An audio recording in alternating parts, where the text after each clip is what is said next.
Doubleheader po tayo ngayon Sabado dito sa Philoil Flying V. Live po tayo sa Liga at Liga HD. Nakauna ang Ateneo-Motolite. Lady Eagles who are looking for their third straight here in the second round and looking for their 8th win overall. And they had an 8-point lead at 1 point G in this match. Okay, kung titingnan natin yung takbo nung first set na yun, ang daming instances na yung Ateneo-Motolite Lady Eagles had 4 consecutive points. So medyo nahirapan ng Tacloban Fighting Warriors na humabol sa ganun. Even if they had their own share of giving consecutive points. Medyo mabigat ng habulin, especially at the tail end where blocks and attacks keep coming on the side of Ateneo-Motolite. Kung makikita natin dito, yun nga, madaming naikasang attack points itong Lady Eagles as compared to Fighting Warriors with 14 only to 8 sa blocks, nakalamang ng isa, 3 to 4 ang Fighting Warriors. Sa serves, they also got some share of errors as well, but Fighting Warriors getting that one ace, and sa opponent errors as well. Hindi naman masyado nagkakalayo, but the biggest factor here is the attack points that they give in the first set. And ang Joey Paras in attendance. I was just working with his father earlier this morning. Now he's here in attendance for the PVL games. Ang maganda dun pati sa first set, parang nakita natin Zina, ang daming pinanggagalingan na puntos din, you know. I mean, Tina Wong was distributing very well to different players in that first set. Tolentino. Luzon tries to keep that up, so that's a free ball para sa Lady Eagles. Wong to the middle as Tolentino flies in. There's a net touch. Hold on, let's get it. Tolentino with that sobrang nipis na angle. Nobody there to check that. You know, you talked about Kat Tolentino and her recovering from 3 knee injuries On the hit out. and how to get back. It's not just the physical part, the mental part. You know this very well. See? Again, huhugot ako ng marami sa'yo dahil you went through that also. Every player's got their own nicks and things, pero ikaw, yeah, that major injury also. And it doesn't help that you're playing in different services also, so that really puts a lot of tension on your team. How long did it take and what did it take para ikaw makarecover mentally? Iba pa yung physically. We saw you already physically were recovered. Pero the mental part, how long did that take and what did you have to do? It's really just going back. As in, you throw yourself into the waters again. There's no easy way. Hindi mo kayang, or hindi pwedeng i-baby. Diba? But the first official game that I played right after I got injured was actually on the sand court. That kind of gave me confidence, mentally tough also. But yung first game ko nga, I remember, sabi ko, back in the indoor scene, sabi ko, ito rin yung sina Michelle Gumabaw, yung kalaban namin. And I was like, oh my goodness, sila yung kalaban ko nung na-injure ako. So, it's just facing your demons, facing your fears head on. It's the only way that you recover and bounce back. And syempre, you also have to be smart. For example, ito, I can see Kat, medyo nag-aalangan siya kapag dikit sa net. I have the same issue as well. Ngayon, I'm more mindful na mas kailangan ko na buka yung set. It's also better for me and better as a spiker na ganun din yung discount. So, just being mindful also and aware. And also, you have to be in shape also. It helps. For sure, yes. It helps kasi once, parang isipin mo, okay, I got that part done. Yung mental toughness na lang yung asikasuhin ko. And it's good to see that Kat is facing these things really well. 4-3 ang ating talaan. And like I said, you know, last year I saw Kat in the UAP. Incredible shape as we look at Coach Nes Pamilar, the Fighting Warriors. And she looks even better now. and seems to be really over everything. And I talked to her, and she did say that, you know, she's done mentally. She doesn't even think about it anymore. So that's great. And I remember when you came back, kaya ako naman binibring up to just to relate it to Kat's injury and any other injury for that matter for any volleyball player or athlete. As Pongay cannot keep it in play. I remember seeing you indoor, and I knew even the way you jumped, it wasn't a physical thing. Alam ko it was a hesitation thing talaga. Alam ko na kaya mo, pero, and I remember saying it on TV na parang nahalata mo na nagpipigil pa CC, and for good reason. Dahil it takes time to get back into all of that. As we are 5-4 right now, Gambler sends it to the other side. The pickup. Gaston keeps it alive. Ravenna with a high ball. Vicar will choose the open. And it's set back well by the wall. By Provided by Wong and Madaya. Solid net defense there. Oh, it was all Wong on that one. Vanny Gambler. Serve. Probably the tallest setter that Ateneo's had in a while, right? Really? Yeah. Let's talk about Bello, Ferrer, and then of course Gia. Now Wong, tama ba yung succession ko? Basically, no? Parang ganun. And of course, sila Tan also played setter. Ball is out. You know, Wong is the tallest setter that Ateneo's had for a while. Recently. And I think she's also a converted setter, correct. You're right.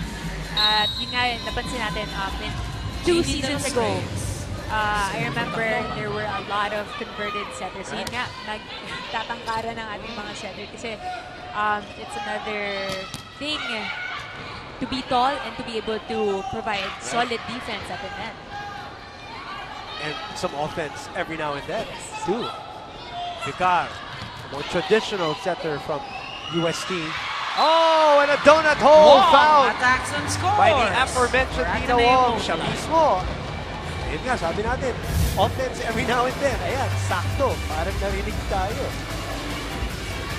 Also, I guess it's the attacker's mentality na, alam mo yun, hindi lang ako magsiset. I need to contribute also points, not just in serving, but the 1-2 plays, the blocks. Yes. I think Coach Tai deserves a lot of credit right in the for hole. that. You know, Converting her and developing her skills as a setter. 7-6. Abante ang Fighting Warais courtesy of Heather Ginoo. And that Heather Ginoo hole na nakita niya itas dito sa harap. Galit si Coach O dito sa gilid natin. Hindi naman, intense lang pala. Di ba? Di ba? Actually, I said that lang. Medyo mapuna siya sa noon. 8-6. Time out muna tayo.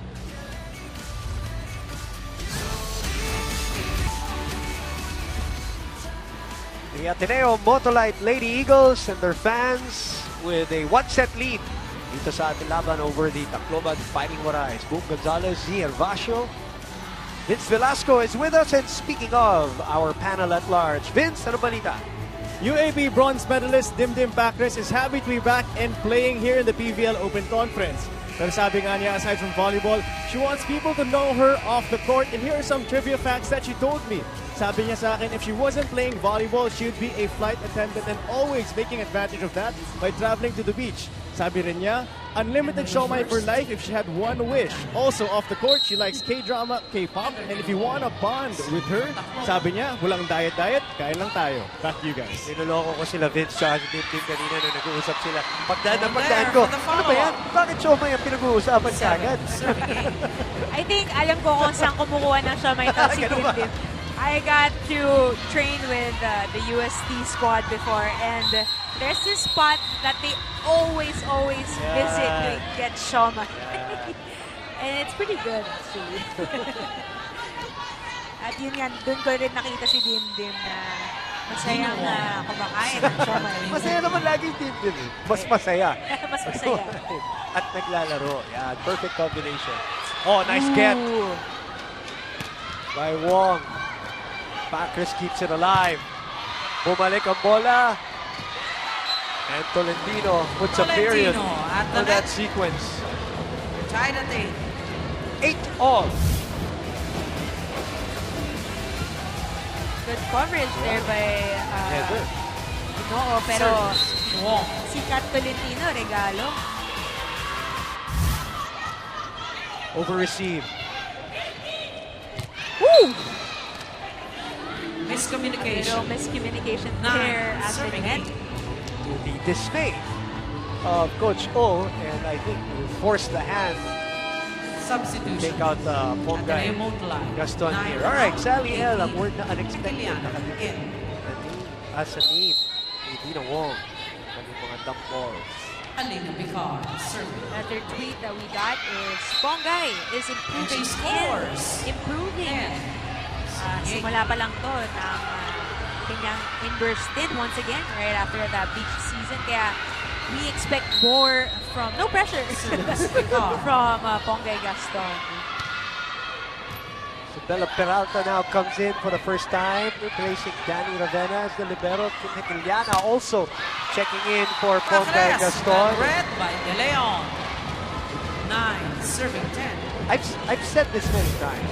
Some coaches deserve a separate camera. And microphone.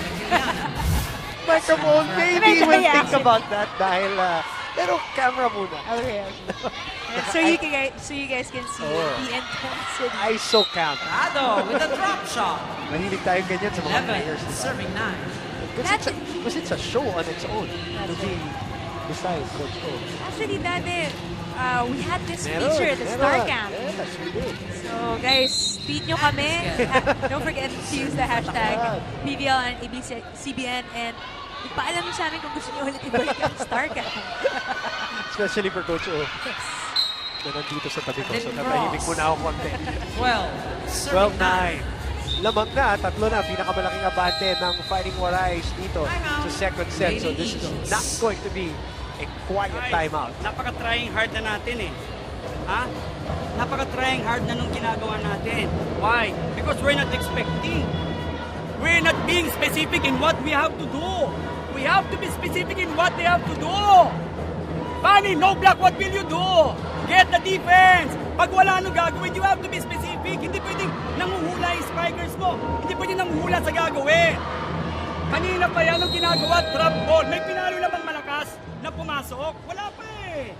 Come on, The Big guys. Eagles will be back tomorrow here at the Philippines Center at 6 in the evening when they face Irigan Navy, Lady Oragos. I think we all know what That's that's tomorrow, 6 p.m. Here Hindi mo na kailangan at the interpret. Philippine Okay lang. 5V Center. 12-9. 3 points up for Tacloban. Here in set Ito number na ang 2. pinakamalaking deficit And na let's get it. habulin ng Ateneo-Motolite dito sa ating laban. And sometimes, double purpose yung timeout na yan. One is of course for a reminder or kagalitan or whatever, but the other is also to freeze that server. And that time out was really Ed effective. De Leon, serving. Point kagad Okay, para oh. sa Ateneo-Motolite.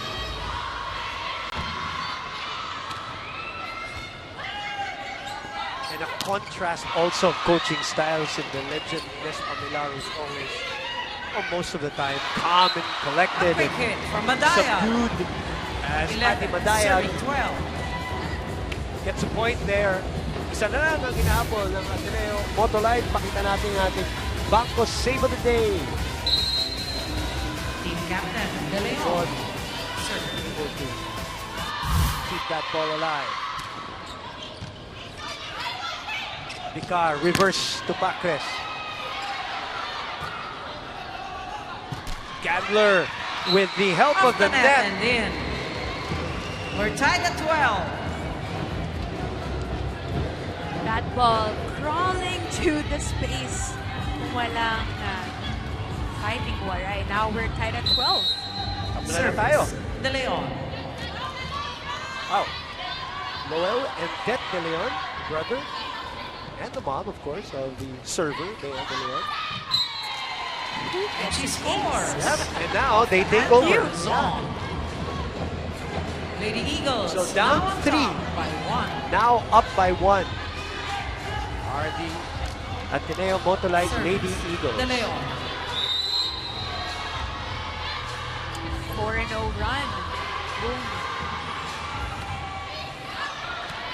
That Sails out. 13-all. And, you know, with talking about coaching and the contrast of styles, even these players like Madaya, Captain, Kat, Joey Prado. Bea, they were under Coach Tai, who barely said anything for obvious reasons. Most of his talking happened in practice, as we heard, and all of the work. So now you go from that Turn to back. this. Ino. Diba? Coach O, 14. almost a 180-degree turn. Both effective, both champion coaches. So that's also interesting. Ano ba, titignan natin yan as we go along. For Ateneo, as Prado is up with a good serve. You know, you're liking, I'm also liking the overall skills of Danny Gatler. He's not like a one-dimensional player. 14. Providing receptions also. Back row. Right? It's just about time that we see her attack also from the back row. But rookie, Promising. yes, very promising rookie, Danny Gatler. And the one who came up with the winning No, block, with by the the way, drop shot. in that match against 15, Greenline, against 14. Eliza Valdez. Fighting She's the one who Waray. came up with that block. By 1. As Ginoo, kanina pa niya ginagawa to siya. Hanap ng mga puwang. Paula Alvarez will come in. Olina Bical. Tacloban, 15 and Negrito out. will come in. Alvarez Vince in. Baptist. So Kyle 14 now. will 12. serve Negrito and in. set for Coach Nes Mapila, who was a center himself, of course. Negrito. Kaya alam na niya mga diskarte sa loob. Good serve by Kyle. Chance here for the Fighting Warays. Tinulak pa kabila ni Shola Alvarez. Madaya puts it away. Shoot set. And we're tied once again.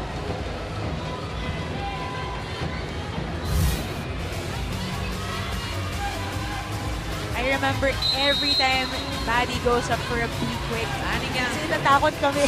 For Ateneo-Motolite. She really gets on top of the ball. Perfect timing, perfect location also, and perfect speed. Yeah, very lethal middle blocker from si Maddie. Kat. Bumalik sa kanya. Wong sa likod dinan. Hekiliana lumusot sa block. Off the block. Second technical timeout. Coach O's very 16, happy as they go into the Ateneo-Motolite. technical timeout ahead 15, by 1. Tacloban. DJ Louie inside the Philoil Flying V Center as we are in a very tight battle dito sa ating pangalawang set. 16-15, abante ng tatlo ang Fighting Warays kanina. Hinapol ng Ateneo-Motolite, lumabang ng dalawa. Tapos tinabla na naman ng Fighting Warays. So that's where we are right now, 16-15. What's the difference in this set, Z? A lot of attack points coming in from the side of the Fighting Warays. And nag-check naman ng Lady Eagles, but now, especially right before that second technical timeout, nagpapalitan na lang ng score, and it's just down to whoever makes an error. Boom. Which makes it exciting for our PVL fans right now watching. And again, share your thoughts.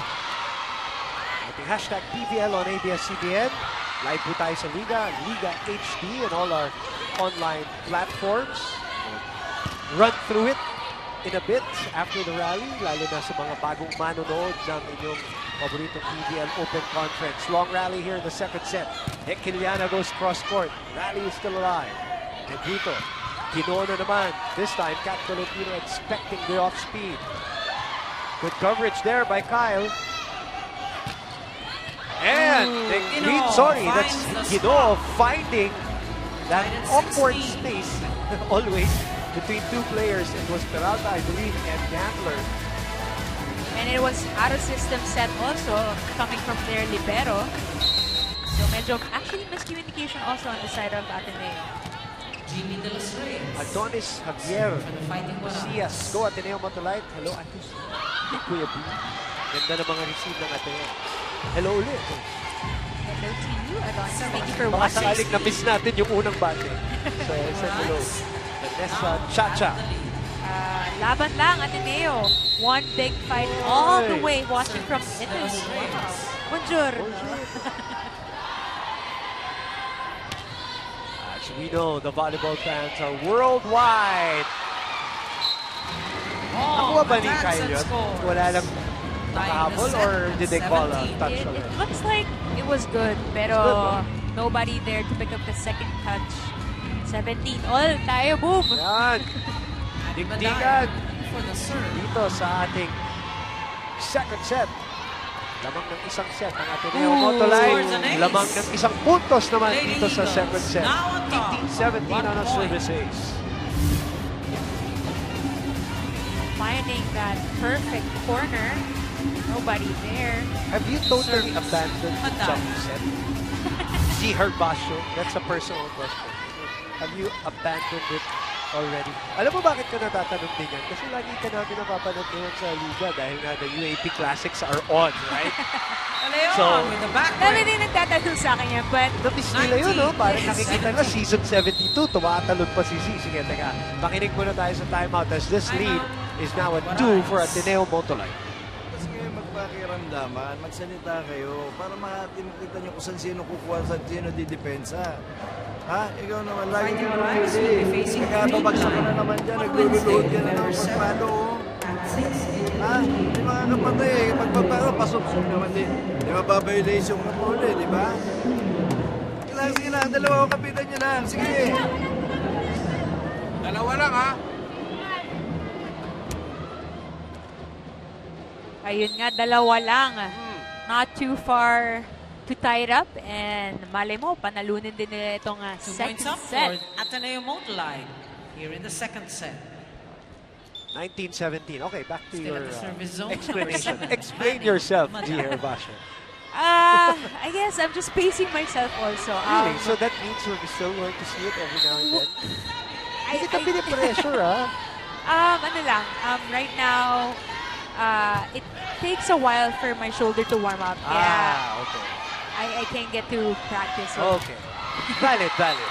But one day, malay natin. Oh, baka pang surprise lang, ano?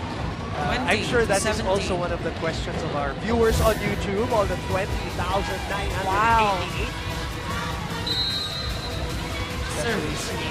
Baka kasi may Matay. mga bagong viewers na hindi nila nakita yung serve mo yun dati, which was your trademark. That's out. And that means it's a 4-point lead for Ateneo-Motolite. So, it's a shoulder issue. Yes. Not that you have a shoulder problem, pero parang tinatansya-tansya mo lang.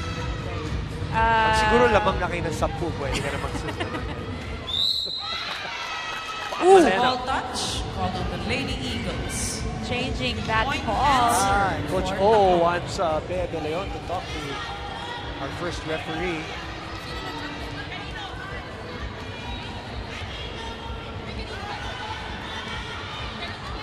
Former national team, Oh, and Bob Malena. from what we hear, stories from the veterans, they say this guy can play out of the roof. He can jump out of the roof. court. Yeah. Back in the day. And he sticks Sticks to with the call. So, ang Heather score Guino, natin, 2 points. Serving for the Fighting Warais. 80-20. Yeah, the Fighting Warais not out of this set yet. 2.2. Oh! And that break might have hurt Heather Ginoa. Yung Yes. usapan na yun sa net might have broken a little bit of her rhythm. Sabi nga nila, ball don't lie, boom.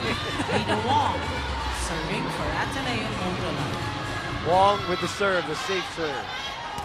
Esguerra with a quick hit. Gets the point off the quick. 19-21. Fighting Warais still within reach here. Substitution. As Alina Picar will come in. Then out. Dimdim 15, Bacres will come Picar in. 12 out. 14. Bacres in. Second set action, 19 will be serving 21. Alina Picar for the serve. Peralta with faulty first ball. 20. 21. I was just gonna say, Alina Bicar now set to serve, and usually she's one of the lethal servers out here. And Yun na nga. Service. Because Targeting the libero. isang puntos na lang. Wong opens up to Kat. Woo! Oh boy, she Valentino pounds the with a pavement on cross-court that kick. one. 22 to 20. Perfect. It started with a perfect reception, dude. Yun, oh.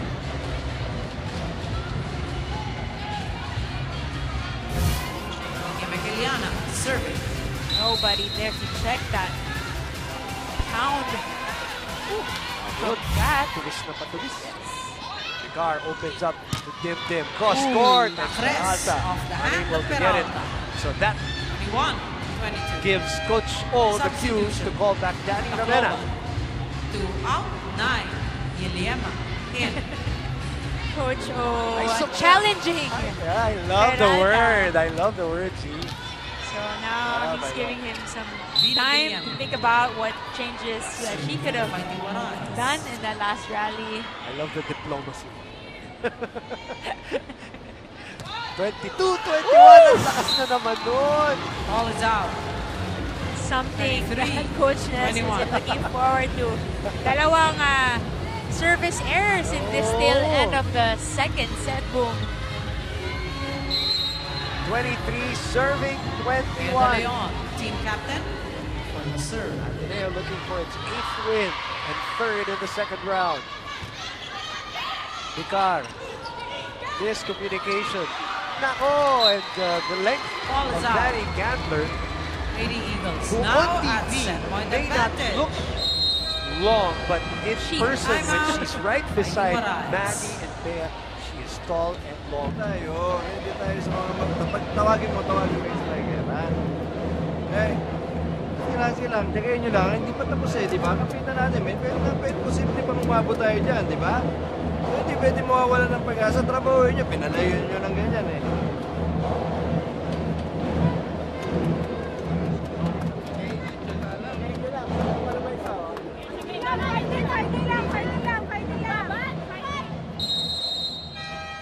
Ayun nga, sabi din kanina in our interview, kailangan nila ibalik yung fighting spirit. Session Wala, no? advantage now for the And Lady yun nga, Eagles. bago sila bumalik dito sa court, laban na, Service guys. zone, the team captain number 14. But Ateneo now at set point. Let's see kung mailalayo pa natin to.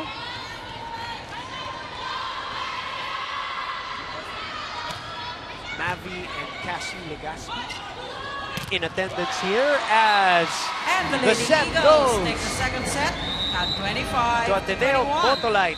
Hang on Off. for set number 3. An emphatic block right there by Cap Tolentino. The Lady Eagles ahead in the set. 2 sets to love. We will be back.